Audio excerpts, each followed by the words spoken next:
I believe that the world's big enough for whatever it is that you do and that you do with passion and love and commitment, people will find you. I'm Jessica, and this is Hands On, a podcast highlighting creatives and artisans who strive to keep their craftsmanship and heritage alive. Episode 2, Zip with Denim Doctors. Awesome, Zip. Well, it's nice to be able to meet you and Nice talk. to meet Hello. you. So I guess just to start, can you just talk about what you do and with Denim Doctors and your business? Yeah, so I'm super lucky to wear a couple of hats, three hats. So one of them is I have an amazing store here in Los Angeles that people have fun coming to. They often come to drop something off for repair or alteration, and then they discover it's a full-on store, which is really a fun situation for us. Sometimes it's the opposite, where people, they're coming from New York and they've heard from a friend, oh, you're going to LA, you got to stop at Denim Doctors. So they'll come in and discover we have all the store. And then like, yeah, jeans never really fit me the way I want. Like, oh, really? That's terrible. Let's take care of that for you. Turn that lemon into lemonade. And by altering it, right? So someone's got a small waist and bigger hips and they need that waist spot in, or they want the leg tapered or whatever. Like, we're able to do it all one shot, which most of the time people buy a pair of jeans in one place and they take it somewhere else. And that person that they take it to doesn't have any investment in how jeans really should look. And we do, because we buy and sell our own jeans. So we're repairing our own jeans to make them as good as possible. So we provide the service for customers, and so it works out really well. Yeah, they come in to drop off, and then they also discover us as a store. So the other hat is that we produce products for our own brand. We have this Colt brand, mostly known for studded belts. We make all kinds of stuff, but that's probably like our hero product, are these studded belts that we make. We've been making belts since 2000, so 27 years now, I guess. Started the store in '94, so now we're into our 32nd year of operations. What kind of got you into like leather and denim and working I'm with into those? leather, you know. Yeah. Just going to the flea markets. LA has an abundance of really good flea markets. I remember my girlfriend at the time was dragging me to a flea market, and she was into like something for a table or a chair or a dresser or something like that for her place. And I got quickly bored of that. And I said, okay, well, it's 10 now. How about I go wander around and come back at like 11? Yeah, that's fine. Go ahead. Because I'm also like trying to rush her. Like, okay, we saw. Let's go next one. Like, so she's like, yeah, like, go.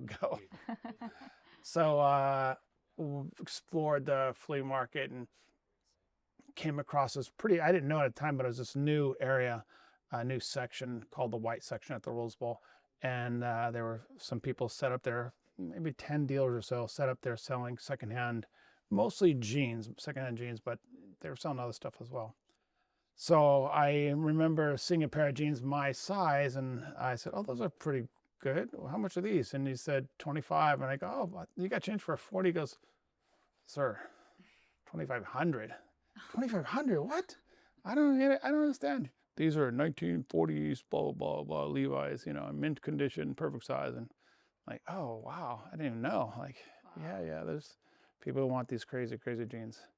So that got my curiosity. And shortly after that, I got a job at a place in Santa Monica called the 3rd Street Promenade, a shopping area called 3rd Street Promenade. And I asked the guy who was running that store if he was looking for some help. I was still in college doing financial stuff, like banking stuff. I didn't really love it, and I wanted to start doing more management type projects or activities. So he goes, and he was impressed that I had kept up with him. Like, he'd make an appointment. Oh, come on Tuesday at 9 o'clock, and then I'd call 8 o'clock Tuesday. Okay, hey, I'm about to head over. Oh, sorry, something came up. I'm meeting with the plumber, or sorry, I'm meeting with the printer, or I'm sorry, I'm meeting with the window guy. It was like there was a constant something he was meeting to get this store going. It was a new store in Santa Monica, so he was meeting with all these people to get it going. So I think 3 or 4 times that we kept pushing back, and he appreciated my tenacity and stick-to-itiveness with that. And so he said, are you looking for work, or do you like what you're doing? I said, no, I'm looking. So what are you talking about? So that kind of got me. So the combination of going to the flea market, seeing secondhand clothes, and visiting a store on the Third Street Promenade. And what was really caught my attention on top of those crazy jeans at the flea market, I don't really remember if it was the first day, like first experience was the flea market, or the first experience was the store on Third Street Promenade, but I do remember that this guy was selling used Levi's for more than they were new. And that was really weird for me. Yeah. I grew up pretty poor, wearing secondhand clothing out of necessity. And when this guy was selling used Levi's for more than new, it really shifted my mind about how things could be, how the world could exist. It's not just for poor, destitute people who, don't have a job or whatever. It was fashion and cool. And this is early 90s, before all the denim companies had developed really pretty washes for their jeans. So if you wanted a really nicely aged washed jean, you really only had a used jean as an option. There wasn't a good washed jean brand that existed out there. It was just super dark, like we're wearing, or like a uniform wash. We call them like mom jeans, where it's just a flat, all single color light blue. That existed, but it wasn't cool. Yeah. So yeah, when I saw them selling jeans for more than new, that really kind of threw me, and I was excited about it, like, oh, that's cool.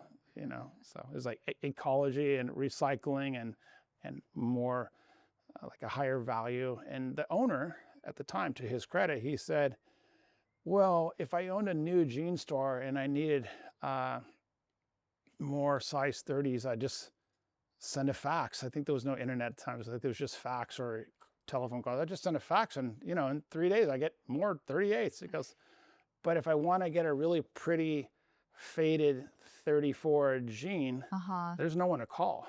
Right? Okay, I gotta go out there and search for that thing, and then get it, and then wash it, and do all this whole processes. So they're just more special to me than just a regular basic pair of jeans. And it absolutely made sense. It's like, yeah, totally makes sense. So I worked for that guy for about a year. Very quickly, within a couple of months, he gave me a promotion to shift supervisor. So I had a couple of people that I was responsible for. That went well. Within a year, I was operations manager for his 2 stores, which was super cool for me. Yeah, it was great. And part of my compensation working for him was how, like, a base compensation, then if the store performed well, I get performance bonuses. And that was great, except that the guy was also taking his best jeans and selling them off on a wholesale basis to like Thailand or Germany or Japan, like that. So we would have people come in from the street, walking by, and want to get a great, cute pair of jeans, and then can't find anything because someone else just came by and pulled 50 pairs of jeans off the floor. Yeah.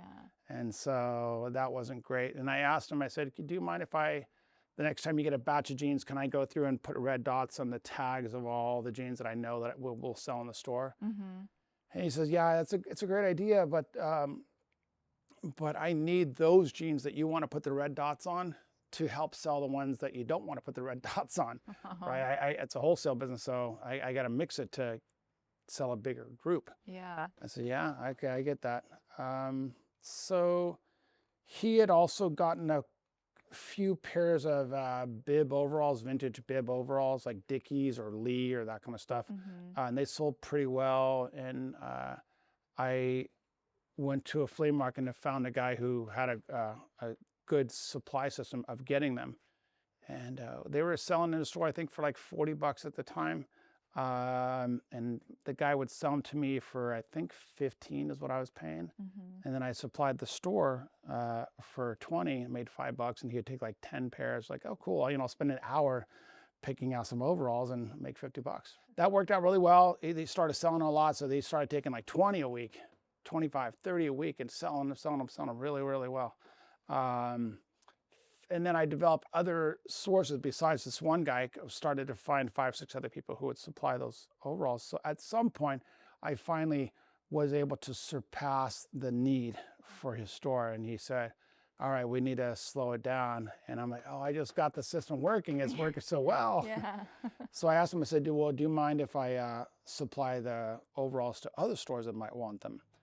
And he goes, yeah, as long as they're not, walking distance to my store on Melrose or my store here in Santa Monica, I don't mind. So if you have a store on Ventura Boulevard or somewhere else, that would be fine. So I started to look for other potential customers, found one, and the lady was enthusiastic about doing it, but she said, I'd really like to try this, but I'm actually in the process of selling my store.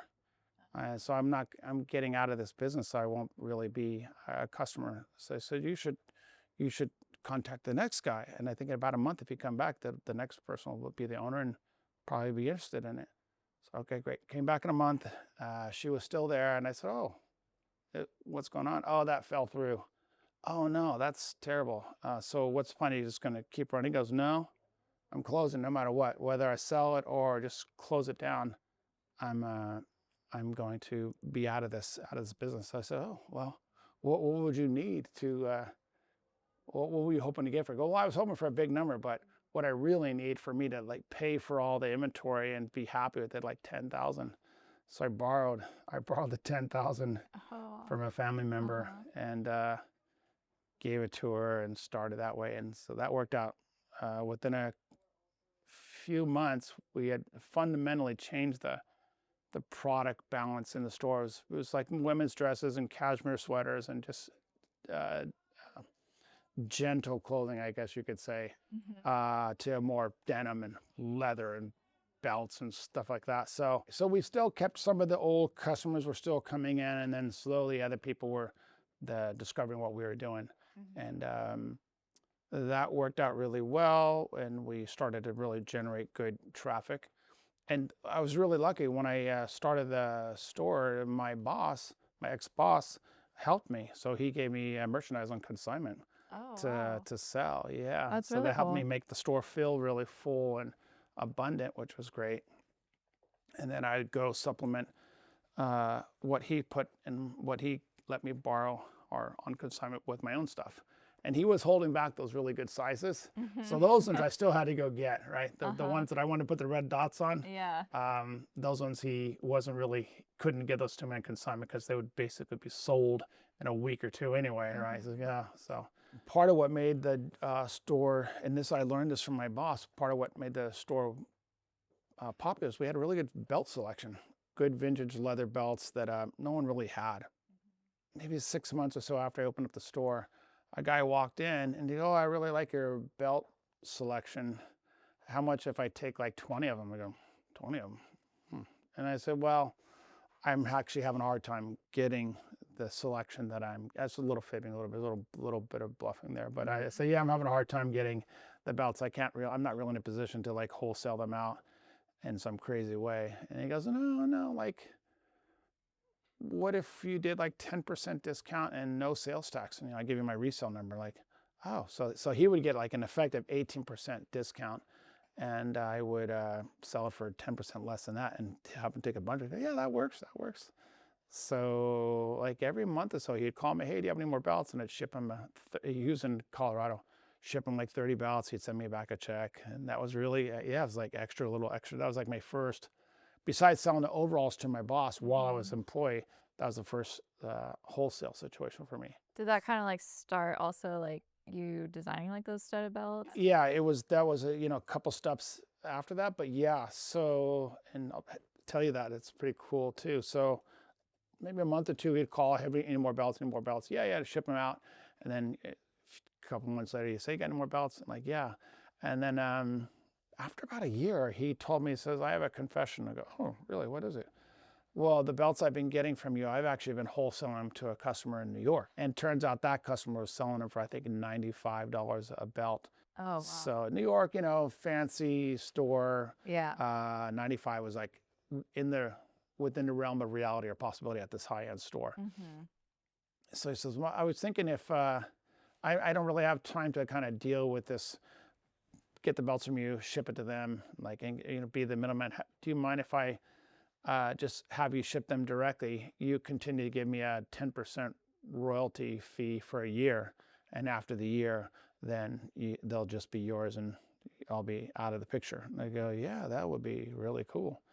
So I contacted that buyer. Turns out it was Ralph Lauren, actually. No way. Yeah. Not Ralph Lauren himself, but Yeah.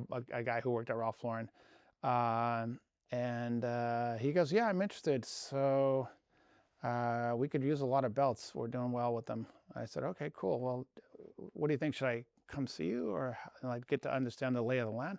Yeah, if you can, come out. So I brought a bunch of belts to them, and I don't know, it was like 150 belts or 200 belts, something like that. It was a lot. It was a big, a couple of heavy suitcases full. So I lay them all out, and I'm so excited. And he goes, that's good, that's good, that's not good, that's not good, that's not good, that's not good, that's not good. So I mean, what the hell is going on? And he said, yeah, the customers, they want belts that look like his boots, actually. They want a belt that's like nicely broken in. It doesn't feel brand new and stiff. So I was bringing belts some belts were old, but new old stock, like never used. So they're crispy, crunchy, stiff. No one wanted, they don't want them. So they rejected all those. I'm like, okay, I get that. I understand that now. And then I shipped them so I go back to LA, and then I ship them a bunch more belts, and then they reject another half of them, and I'm like, why? These are absolutely beautifully worn, exactly the way you said. And he goes, yes, but I didn't mention to you that the buckles are also a key thing. So a lot of these belts you sent me, the buckles themselves are pretty crappy, not a really nice quality. They don't have they're like a faux brass finish. Let's look at this fake brack, and it doesn't look cool, really, honestly. I didn't know that at the time, so I said, okay, yeah, no problem. Then I'll figure out how to cut the rivets on the belts, pull the crappy buckles off, put on a really good high quality buckle, put a bag together, ship it off to them. Luckily, they were giving me a FedEx number, which was really helpful. So ship them all out there, and then they ship back half again. I go, what is the problem? He goes, well, the buckles all the belts you sent us, the belts have a really nice H on them, but the buckles are all brand new. Like they just bought them yesterday. I go, well, I did just buy them yesterday. He goes, yes, but it can't look like that. It's got to look like the buckle was originally from the belt, right? The belt is aged and the buckle needs to look aged as well. Oh, right. Okay. Yeah, sure. Okay. I get that. So he ships them all back to me, and I'm like, how do I do that? And I asked him, some friend goes, yeah, just leave it in the backyard and come back a year later. Like, I don't have that kind of time. I got to figure this out. Yeah. I got to figure this out. So I have no idea how to oxidize, especially nickel. Nickel's really tricky to oxidize in a beautiful way. Brass, surprisingly, it's not so hard to do it, but nickel's tough. So I started calling like chemistry professors at universities, and I was saying like, so have you ever left anything overnight, a pair of scissors next to some jar, and then you come back the next morning and it's completely oxidized? Like, have you ever had an experience where you didn't know why and then you figured it out? And it goes, yeah, actually this chemical, the fumes of this chemical escaped, and it totally oxidized this. I forgot what it was, paper clips or scissors or something like that. And they go, oh, so what was that? And he goes, oh, it's this XYXY chemical. I'm like, oh, okay, cool. So this is before Google or those. So I'm like, how do I find that? So I call, Acme Chemical or something like that. Do you sell that? And I don't know if they had it or not, but they said, I think if they didn't have, oh yeah, call Joe. Joe at blah blah. He specializes in that kind of chemical. All right, I called him up and I told Joe what I'm trying to do, and he goes, yeah, I think I got something for you. Come over. So finally, we got the secret formula to authentically oxidize this metal. So we oxidized the brass buckles, which was pretty straightforward, and then we oxidized the nickel buckles and shipped them all back, and boom! Wow, that's big, awesome. yeah, big home run, big grand slam results. So everything worked, and he's great. And then there was some, like I'd ship him like a security guard belt. So it's like a big security guard guy. You can visualize it. And he goes, well, I don't really have any customers that size coming into my store. So I'm going to have to reject that. And I go, okay. So he sends it back, and then we figure out how to resize the belts. And typically when you resize a belt, you trim it from the the long part with the holes, but we did it the opposite side, cutting it down on the buckle side. So all the nice aging and wear around the buckle holes, that remained. So we were able to resize it on the buckle side. So you can't really even tell it's been altered, right? So that was our other kind of a trick to doing this business. And so now here we go, the studded belt phenomenon. They told me, the buyer told me, by the way, if you ever see these belts that have rhinestones and studs on them, not the 80s punk rock 3 pyramid one, not those, but these older kind of rhinestone cowboy belts, those ones we pay a lot more for. But these belts are from the 30s, so the late 30s. So sometimes the belts, the way that they were stored improperly, it makes them really brittle and dry and like you can break them so easily. So, and I'm on the phone with a guy and wherever he is, Montana or Colorado. Oh, do you have any? Oh yeah, I do. So he shipped them out to me. There's one actually. That's an original. Can you grab that one for me? Oh, okay. Yeah, this one on the left? Yeah. Just grab that one for me, please. Yeah, well, that one we backed actually because these things are brittle. It's really cool. Yeah, so this is an example of one of those kind that we would have gotten from one of those old-timey cowboy dealers. So this one is really delicate. So we actually put in a liner on it to strengthen it. This is a super small one for a very small person, or even maybe like a big dog or something. So in any event, I got one of those belts that fell apart, crumbled, like it was like disintegrating. And because all these belts are from the late 30s, that was the Great Depression time in our country, well, actually in the world. But so people were small. There wasn't a lot of excess food going around, so people just weren't very big. They were short and thin. So most of these belts are like 30, size 30, 32, not a lot of 38s or 40s or 42s. So I would never really got lucky to find one myself, my size. And when I got this belt and it was falling apart, I was like, oh man, what should I do with this? And I thought, okay, I'll see if I can transplant all the studs and try to copy the pattern and put it onto an old belt that actually fits me from like the 80s or the 70s. So I took one of those belts, transplanted all the materials. It takes hours and hours and hours to like bend out the rivets, push them through, and then bend them all back so it works. And anyway, I wore it, and my friends were like, "Whoa, you found a belt? You found your belt your size?" And I'm like, not exactly. Yes, it is an old belt, but it's transplanted materials. And the guy goes, "Oh, that's so cool." And he said, "Well, if you ever have that issue again where the belt's like falling apart or whatever, I'd love to have you make one for me, size 36. Like, okay, cool. So finally, I don't know, 6 months later, I did find that situation again with a bad condition belt. I think the guy told me it was bad. And so you probably don't want this one that's falling apart. Actually, go ahead and send it to me. Just, give me a good deal on it. Like, okay, cool.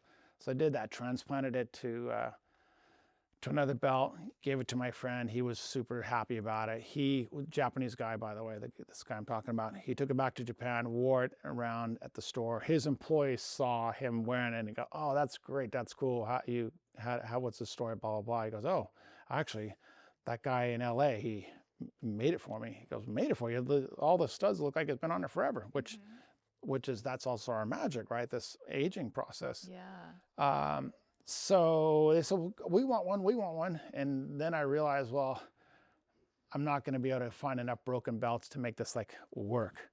Right? So then I started looking around and finding the people who supplied these companies back in the day, and was lucky to track down a few sources of studs and jewels, and then started making them. And then of course the studs would come through super shiny, brand new, and they didn't look right because it's brand new. So same thing, put it through that wash process to give them this a nice oxidized feel. And then putting the studs on true vintage belts. So by the time we're all done, you can't really tell if it's one of mine that I made or an original one from the 30s, right? Yeah. It's really hard to tell.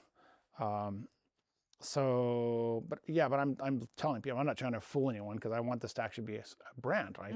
Yeah. So I said, yeah, listen. And so we made the belts for the employees, I think 3 or 4 employees, and then they're wearing around the store. And then them customers coming in the store, see the employees wearing them, and they're like, oh, we want one too.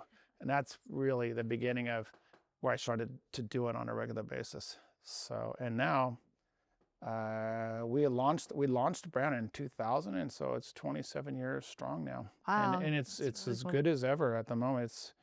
We've done some great collaborations with brands that I highly respect. We're doing one right now with this Japanese brand that's really, really high credibility. So yeah, it's a beautiful thing. Yeah, that's super. I mean, like I mentioned before, like I saw your belt at Selfridge up Selfish, in yeah. San Francisco, and I Yeah. was like, these are the coolest belts ever. And Selfridge has been great. Kia, thank you, Kia.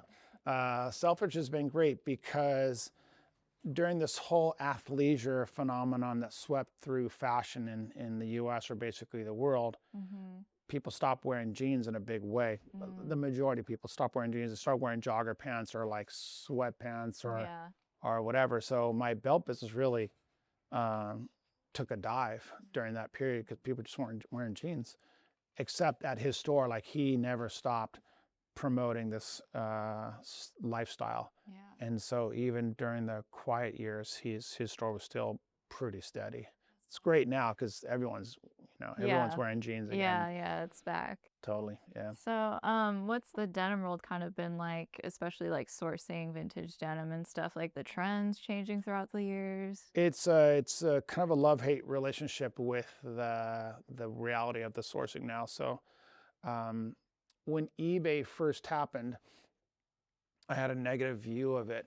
And eBay is like the leader of all these Depop, Poshmark, Etsy, Mercari, all these things. eBay was kind of the leader of making this secondhand culture important and accessible. So when eBay started, a lot of my local dealers that I was buying directly from San Diego or Santa Barbara or wherever they're from, they started to put stuff on eBay. And so I was buying on eBay as well, but getting annoyed, like, Bob, why are you putting this on eBay? You know I want this. Like, Yeah. oh, well, I thought I'd try it. Or, Todd would say, oh, my wife said I had to. What can I do?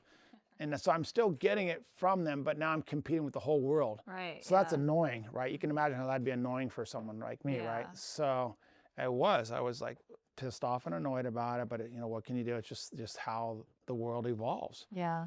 What I came to discover a few months after eBay became really, really important is the phenomenon of my local dealers starting to put on eBay versus directly sell to me. That phenomenon started to happen everywhere else too. So the guy who had Seattle locked down or the guy who had New York locked down, suddenly I had access to the things that he was getting because those sub dealers, those local picker guys were now themselves putting stuff on eBay. So that really turned out to be a blessing. Yeah. Yeah. I'm actually glad you brought that up because like kind of part of the show too, I wanted to just talk about also with it's highlighting artisans and people who like have a specialty craft, and so how that has also changed with like social media and like everything, like how your relationship with it personally, like if you find it beneficial or has it kind of made it tougher or just like keeping up with that. Definitely hasn't made it tougher at all. It 100% has been helpful to our world. Yeah. And the reason why is because when back in the day, if you wanted to get the word out about whatever it is you're doing, there was a crazy gatekeeper situation with media. So the stylist, the magazine editors, the news reporters, they had it all on lockdown. So if they didn't like what you're doing, you're not going to get it. You're not going to get talked about. You're not going to get exposed. You're not going to be in the best of LA or whatever like that. So before all that happened, I was fortunate to get some really great publicity. My stuff worn on the cover of Vanity Fair a couple of times, famous people wearing it. So that definitely helped. But through social media, 100% if you're doing something cool and interesting, you can connect with the people who are interested in that content. The algorithm just pushes people towards what you're doing. Yeah, it's like inevitable basically. So for that, I'm thankful. I'm not on Snapchat or TikTok or all the things, basically Instagram. But we've had people come in because they said, "Oh, I saw a video of you. Someone posted on TikTok or Snapchat or whatever." And not just someone walking through the store and buying something and making content and putting our store on blast. Yeah. That's been great. That's been Yeah. great. So I'm an older guy, so I'm not personally super dialed into the social media world or community as much as the young people are. So they help me. They help me stay connected. And could we do a better job? Certainly. But has it helped us tremendously? It has. Yeah. Really has. Yeah. It's been helpful. I agree. Like and even like people who aren't maybe already in that culture, like you could reach people that don't even know about it. And like for me, like I've kind of learned more about just like denim and like the beauty of it fairly recently. And so like just like learning more and like how it came to be and like what it is now and just that culture of it too is really cool. And like reaching the outsiders, I guess, of learning more about your worlds and like showing them, and then they become fans now of what you're doing. And so it's definitely I'd say every week there's 5 to 10 to 20 new people who've never been to our store, and they're like, "Oh, so and so told me about it," or I googled where to fix my jeans, or where can I get a good pair of jeans, something like that. So that it's definitely helpful for sure. Yeah. Totally. So Also, I'm glad you brought that up because you're talking about how you do repairs and stuff too here. Can you talk more about that process that you offer? And yeah. So it's interesting that people to this day are surprised to discover that, oh, there's a business of denim repair. And I'm like, well, okay, so we've had shoe repair since forever, since the 20s. Yeah. People can fix the heels on their shoes. When the heel wears out on your shoe, you're not throwing your shoe away. You're fixing your heel, or even in the front part needs repair, you're fixing it. I said, if you get a small hole in the crotch of your jeans or under the back pocket, you wouldn't along the same lines, you wouldn't throw those away and go get another pair, especially if you can fix it beautifully. And especially after you've broken them in and they fit the way you like and they have the fade that you like. Yeah. You don't want to get rid of them. And so a lot of times people have told us, I didn't know if it exists, but I, typed it in and see what might pop up. And because a lot of people have talked about us, we pop up pretty high on the SEO, the search optimization, whatever that is. So yeah, we pop up like that. And it's definitely GPS related. So if people are close to us, we pop up more often than if they're far away. But randomly you get people from Atlanta or Portland that are, hey, I have my favorite pair of jeans. I got caught on a nail. I heard you guys can fix them. Like, yeah, send them out. So, and jeans have been repaired forever, but done in a pretty bad way typically. At least my personal opinion, bad. Like a dry cleaner would just use any scrap of denim that they have sitting on the floor, put that behind the jean and just kind of zigzag it in. And if that's in the crotch, it doesn't feel great. It feels like a diaper or something like that inside your crotch. So we try to reinvent that process by mixing the two different colors of thread together in a straight line to recreate the grain of the denim. Oh, wow. That was one of our tricks. And the other trick was we found this very thin mesh material to put on the inside of the jean to stabilize it while we're doing the repair.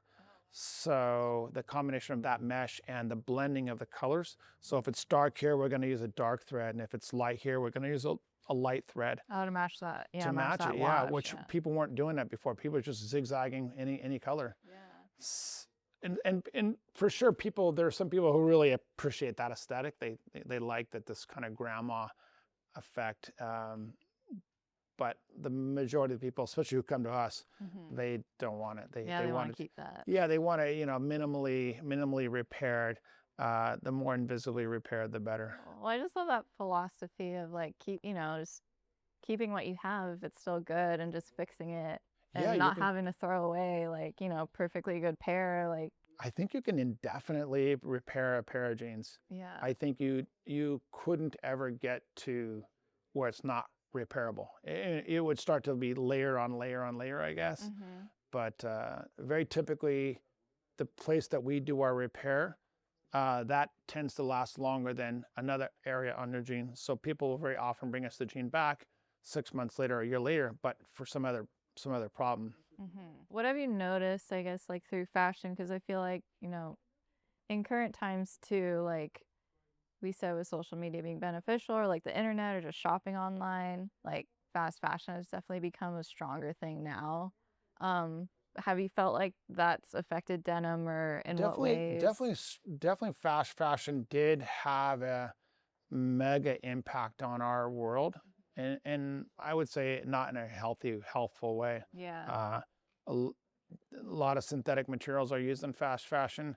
Those get worn 2 or 3 times and then inevitably chucked, and they end up in landfills. And it's just not a really sustainable way to do things. But I think the affordability and the awareness of secondhand clothing has come far enough that people can buy a secondhand thing for as economically priced as something from Zara or I think Forever 21's gone now, but Yeah. bye bye. Yeah. Thankfully. Yeah, exactly. But the fast fashion brands, so you can find something of pretty affordably like that. And I think the fast fashion companies, I hope, I mean, I dream that they themselves, the new crop of people who are working there, also want to be more minimalistically minded, right? Yeah, and Yeah. sustainable. That's Yeah, the we hope, thing. right? Yeah. We hope. And I'm hearing more about big companies that are able to process secondhand clothing, like remake stuff out of it, like make bricks for building homes or buildings or that kind of stuff. So I'm hopeful that all this stuff, instead of going to the waste stream, that they can be reprocessed into other textiles or building materials or something, so that it becomes valuable. And even if we find a way to use it on roads, right? Repave roads using some kind of textile blend. Yeah. Just be driving on jeans. Yeah. I mean, I'm here for any way to make something more sustainable and last longer. Yeah. So. Is there anything else about like your shop or anything you want to share? Like The crazy jeans. May I grab them? Yeah, of course. Let me go grab them. Oh, perfect. Here we go. Thank you. Thanks. So these are the infamous or famous jeans, depending on your perspective. I'm excited. Yeah. These we bought, I think 3 years ago now, at an auction, and we paid almost $80,000 for them, which is a crazy amount of money, but they're also a crazy rare pair. So we believe that we got a crazy good deal on them, even at $80,000. We think, wow, we got a great deal.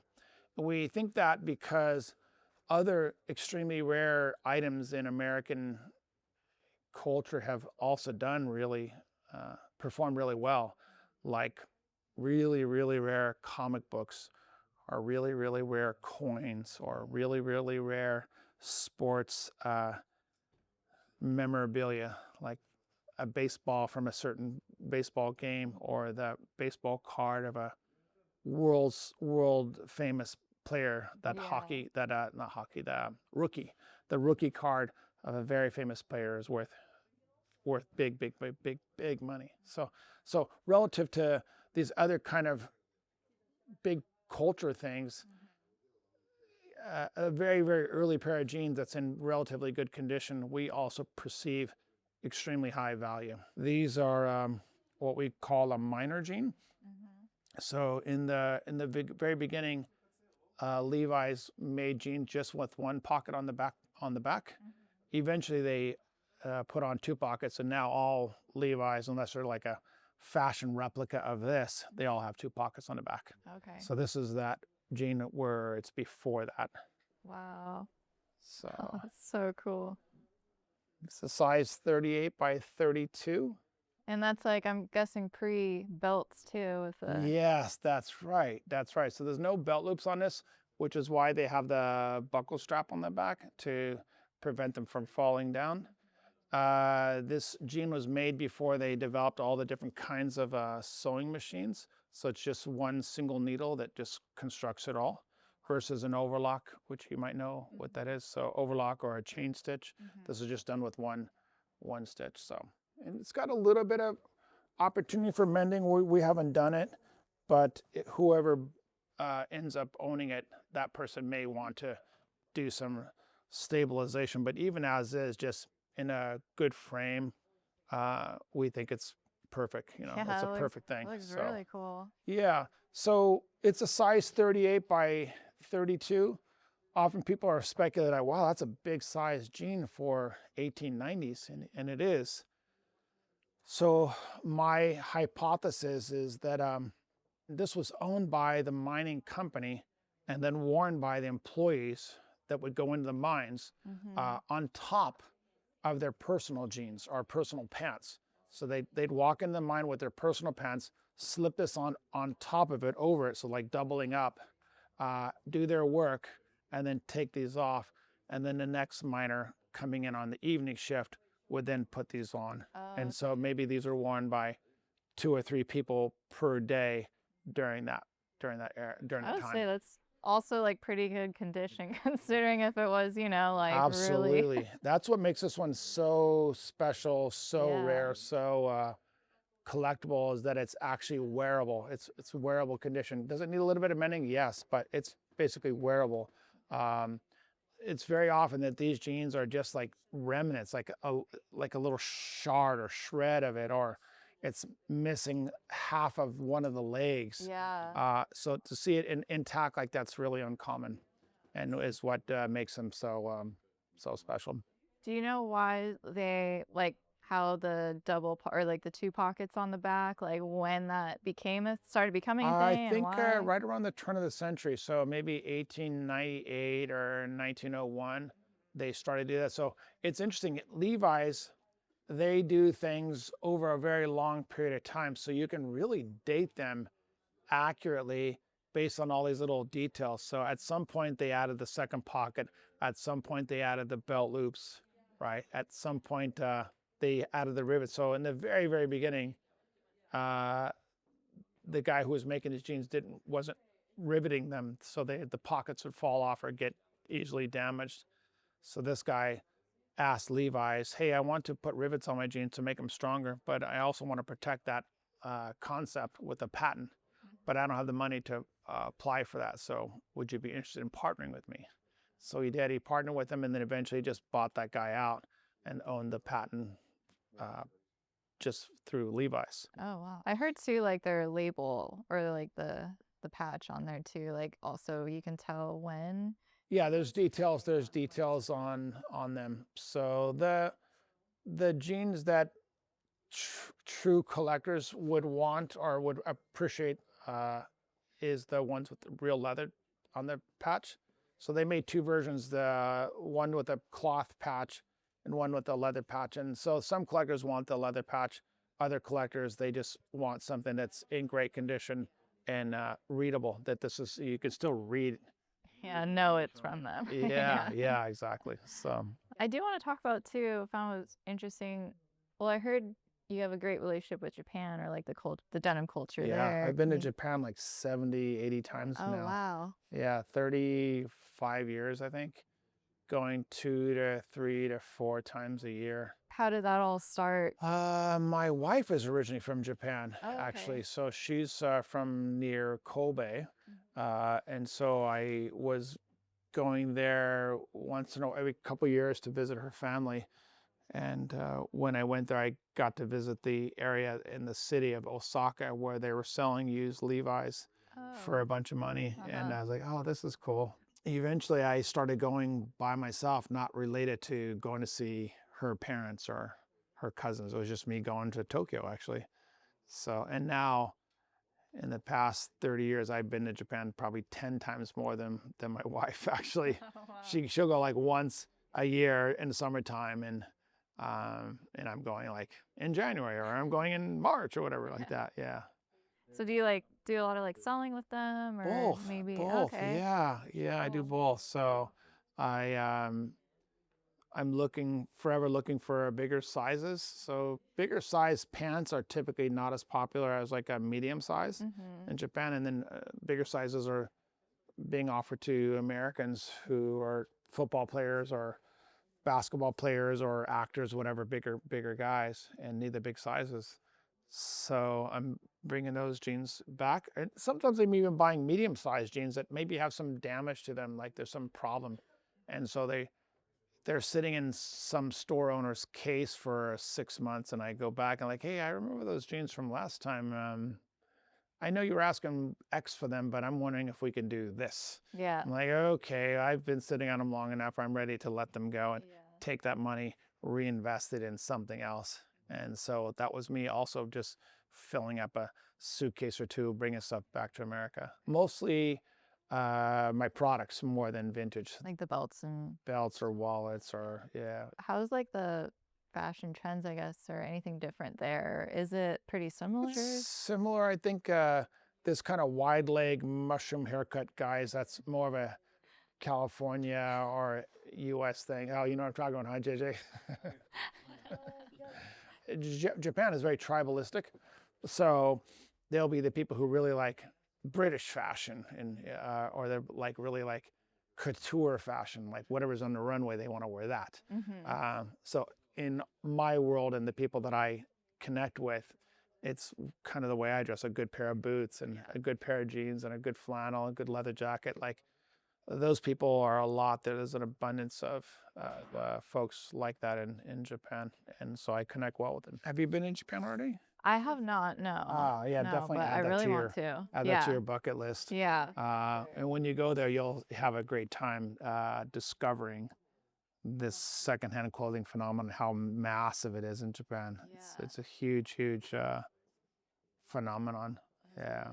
Yeah. And they have magazines that celebrate it, and there's magazines that talk about it, and oh, we're featuring this store in this area this month, and next month we're going to feature this other store. Like, and we don't get that kind of immediate coverage here in the US as much, I don't think. And it may never happen, because now magazines don't have their same power as a result of social media. So a lot of magazines, their power is diminished.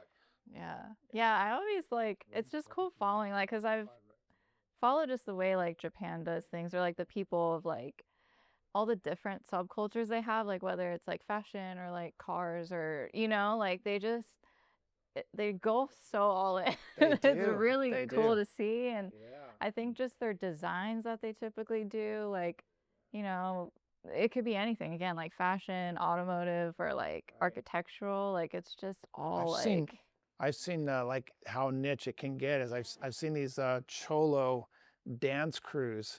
They're all wearing like this blue Dodger blue outfits, and they're dancing to like NWA or Snoop Dogg or something like that. And they're doing it da da da da da da da da da, and they're dancing. And they all look choloed out, and they're doing a dance on top of it. And then there's another group that they're not even affiliated. Maybe they know about each other, but they're not affiliated, and they're driving lowrider cars, like 60s Chevy Impalas or Ford Fairlanes or something like that. Yeah. And really, really into it in an amazing way. Yeah, so I'll definitely go there. I'll make note absolutely. of that. Go. I recommend going in the fall.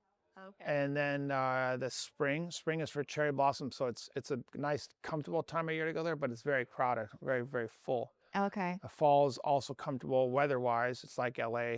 And then summer is really hot, very humid. Yeah, I'm Korean, so I've been to Korea, but not Korea in the summertime? It's honestly where my family lives, they live in like Busan area, and when I've gone in the summer, it hasn't been the most fun because it rains a lot, and so it's just hot and humid. Yeah. But I also haven't been there since I was like 10 or before that, so it's been a while, like at least 20 years. But I'm sure your cousins are like, come in the fall or come in the spring. They're always like, make sure when you do come, it's like close to winter. And for sure. But any cities in Japan you recommend? For sure, Tokyo. I mean, you'll want to see Mount Fuji. You want to see Kyoto. Nikko is another great historical town. If you like skiing, there's ski resort places near Tokyo, and there's a ski resort place in the north part of Japan.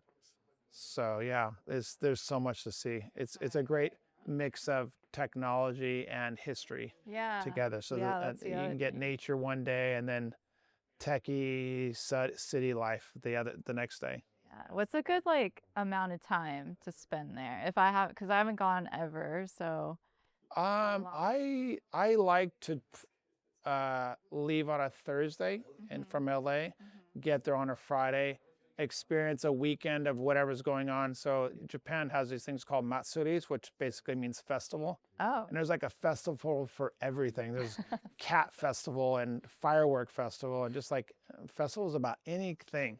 Yeah. And they very typically have those on the weekends. So if you go on a Thursday or land on a Friday, do some weekend activities, then a week of whatever else you want to do, go to Ginza or the art museums or whatever, and then you get one more weekend to do that kind of activity. So I would say 8 day, 9 day, probably 9 days is like the minimum that I'd recommend that you do. Myself, I'm almost always doing 12 days, 12, 13 days. Cool. Okay. Well, I'll make Big note fan of of that. Japan. Big Yeah. fan, big fan, big fan. I'll be a drop in the comments. Yes, Recommendations. exactly, exactly. Cool. Looking back on your career with what you've been doing, um, any like highlighted moments? I don't know. Yeah, when my product was on the cover of Vanity Fair with Brad Pitt. I mean, Brad Pitt on the cover now is awesome, but in the 90s, I guess, or 2000s, he's a mega star and on the cover of Vanity Fair wearing one of my belts and it looked like look that up, Brad Pitt Vanity Fair. So that's Brad Pitt was on the cover. David Beckham, the soccer star, he's worn my belt on the cover of Vanity Fair. Vanity Fair is probably considered the gold standard for Yeah. celebrity fashion, I would say. So that was a great highlight. When we were contacted by Supreme that they wanted to do a collaboration with us, that was a big highlight. That was exciting. This Yoji Yamamoto thing we're doing right now, that's super duper cool. So Can you talk more about that collaboration? yeah, so cool story. The young guy got hired on maybe 8 months ago or so at Yoji Yamamoto, and the bosses were asking him, we want some new ideas, some new blood coming in. What do you like out there? What are you seeing that's interesting and cool being done out there? And he said, well, one of these brands I really like is this LA brand called Hollywood Trading Company. I don't know anything about it. Tell me about it. Described it. Go, oh, that sounds good. Here's some photos. Oh, that looks pretty cool. So please reach out. The boss said to the kid, hey, go ahead and reach out to them. Tell them that we're interested to have a discussion, see if there's any opportunity for collaboration synergy. So when they reached out, we were like, oh yeah, definitely interested, definitely interested. So it's a huge credibility thing for my kind of cult brand to do something like that. Yeah. So, and there's a couple other brands that are also cult-like that have we've recently connected with that we haven't put out product for them, but stay tuned. It's pretty exciting, actually. So super excited to learn about that and see that. It really is. It really is. Awesome. So, I'll tell you off camera. Yeah. Do you have any tips or words of advice for other people? Like, doesn't matter like what craft they're in, but just in general, like people who are just kind of like starting their own thing, or I'm always a fan of people starting their own thing. I believe that the world's big enough for whatever it is that you do and that you do with passion and love and commitment. People will find you. Post on Instagram or whatever social media you like. Get your friends to wear it and be passionate about it. It's the easiest time, I think, to find people who like what you're doing compared to when I started. So yeah, just make sure you have your own voice, your own vision. So oftentimes people make the mistake of doing someone else's idea and not finding their own voice. And those brands, they never really go anywhere, really. I've noticed they just kind of go nowhere, really. Yeah. So the people that I've seen who've come up with their own idea, their own concept, and stay committed to it can do really, really well. It's a great time to be in business for yourself, I think. Yeah, I agree. Yeah, But well, on that note, well, thanks so much for talking. It was really absolutely. it was a pleasure getting Absolutely, to know you for and sure. just your life. And Come by if you guys if you're in LA, come by.